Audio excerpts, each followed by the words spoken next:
Hi everyone, it's Mike, and we're back to continue our multi-part series on prophecies within A Song of Ice and Fire and HBO's Game of Thrones. Previously, we examined the Maggie the Frog prophecy, taking a look closer into the Valonqar portion. This video is going to focus on perhaps the most well-known prophecy in both book and show, and that is the Prince Who Was Promised. To kick things off, we need to cover the events during and leading up to the Long Night. In Season 6, we see that thousands of years ago, the Children of the Forest created the White Walkers as a weapon of mass destruction against the First Men, who had showed up across the land bridge that existed at one time, cutting down their trees, pretty much invading all their lands. In the books, we know that the Children of the Forest severed the arm of Dorne that connected Westeros to Essos, and then now we just found out that they created the White Walkers as well. We don't know how or why yet, but it completely backfired at some point, and the other, or the first White Walker, brought forth an army of the dead using his necromantic powers. They pretty much rode around on giant ice spiders, wreaking havoc everywhere for an entire generation until the world was saved by Azor Ahai, or the last hero. There isn't too much recorded text that's been shown at this point to detail the Long Night, but maybe this is something that Sam unearths at the Citadel in that massive library. But it was essentially oral tradition at that point, tribal knowledge, if you will, just passing it down by word of mouth from generation to generation. And anybody who's played the telephone game knows that even after a couple of minutes passing it around with your friends at school, that information gets completely distorted and the story turns out completely different at the end. So be very interested to see if Sam is able to determine something. Now, Azor Ahai is an Essos-based character, while the last hero is somewhat of a similar guy in a Westerosi version. We also have similar stories to and from all over the world involving Haikroon the hero, Yentar, Neferion, and Eldrick Shadowchaser, all who wield a fiery sword. In the Far East, the Yi say a woman with a monkey's tail saved Planetos. It's safe to assume that the Long Night was a global event, just based on all of this. The question is, are all of these characters the same person, whose true story somehow deviated and adapted different versions based on the culture involved? The Prince Who Was Promised is somewhat of a messianic prophecy about someone who will save the world from an impending darkness.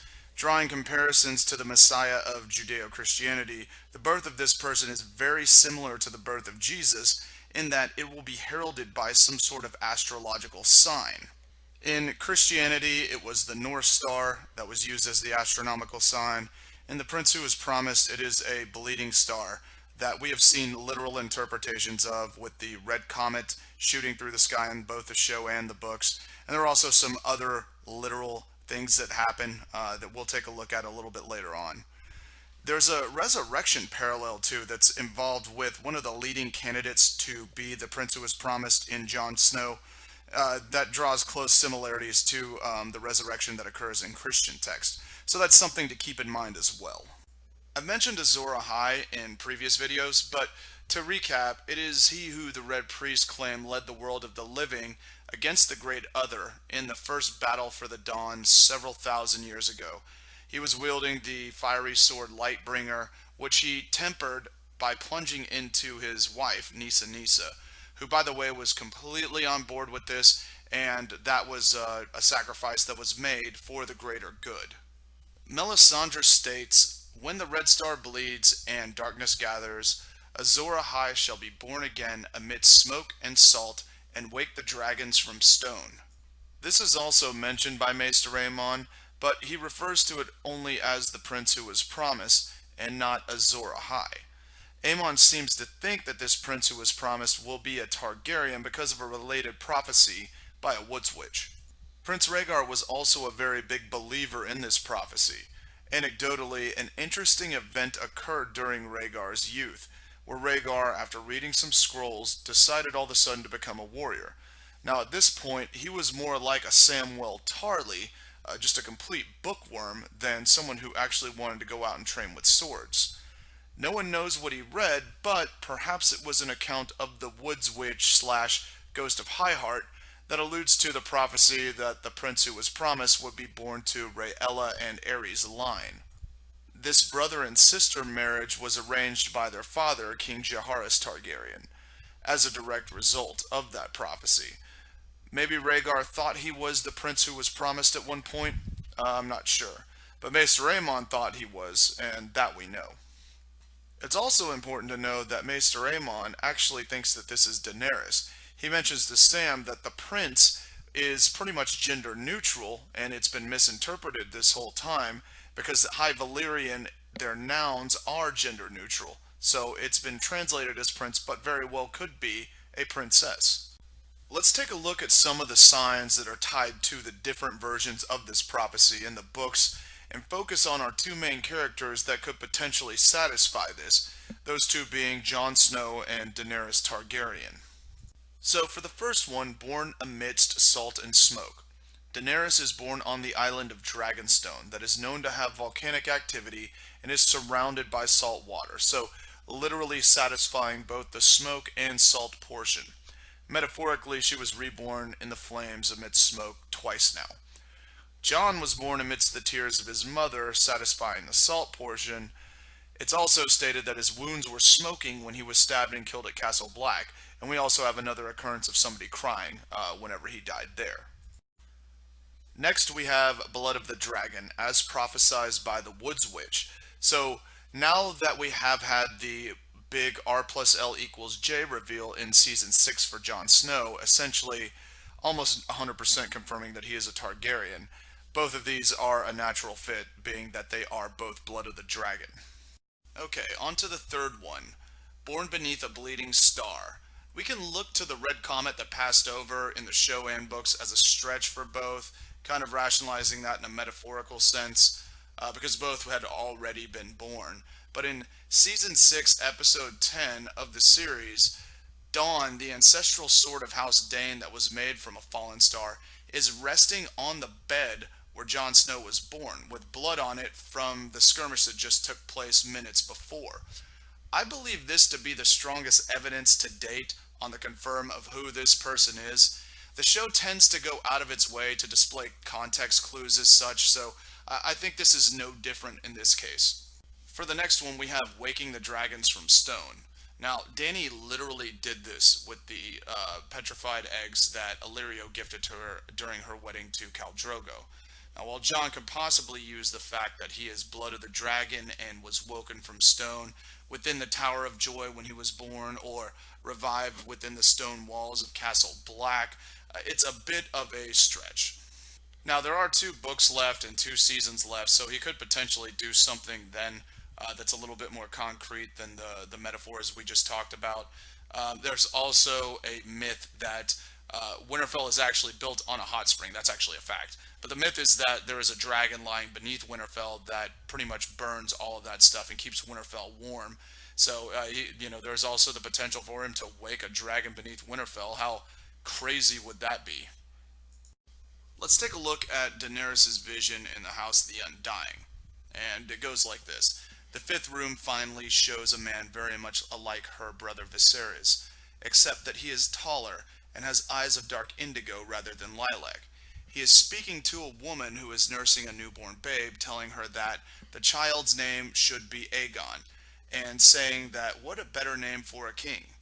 The woman asks if he will make a song for the child, and he replies that he has a song and that he is the prince that was promised, and his song is of ice and fire.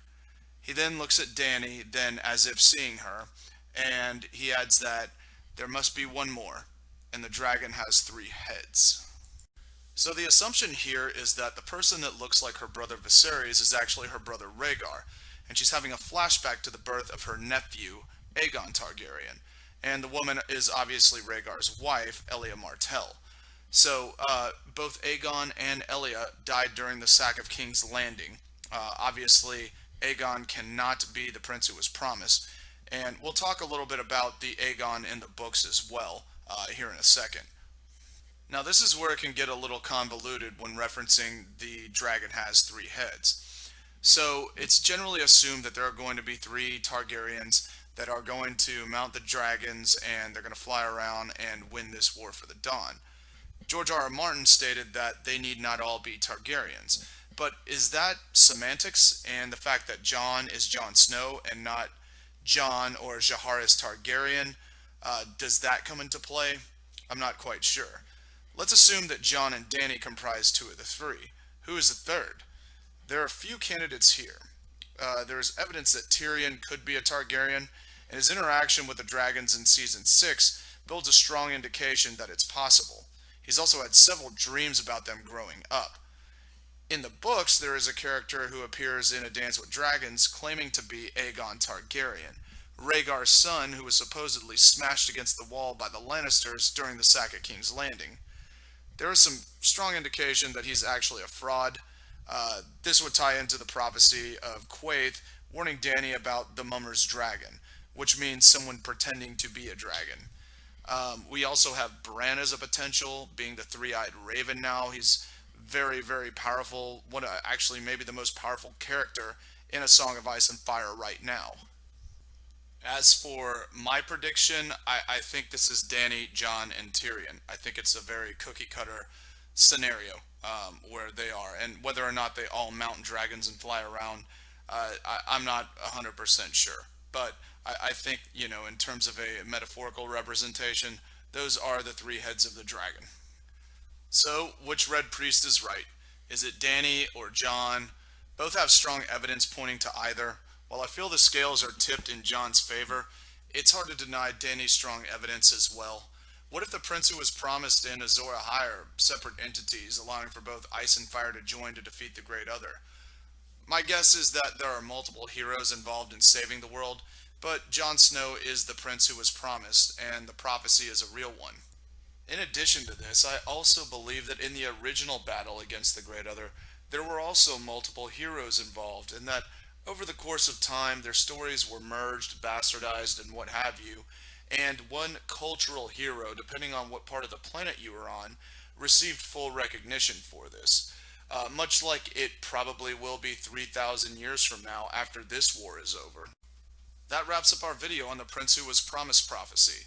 I'd love to hear your comments on who you think it is and why, or if there are other context clues that you feel are important that were left out. I'm going to be doing a few more videos this week, so please hit the subscribe button in the bottom left hand corner so you can tune in for those as well. Thanks for watching, and I hope to see you back soon. Take care.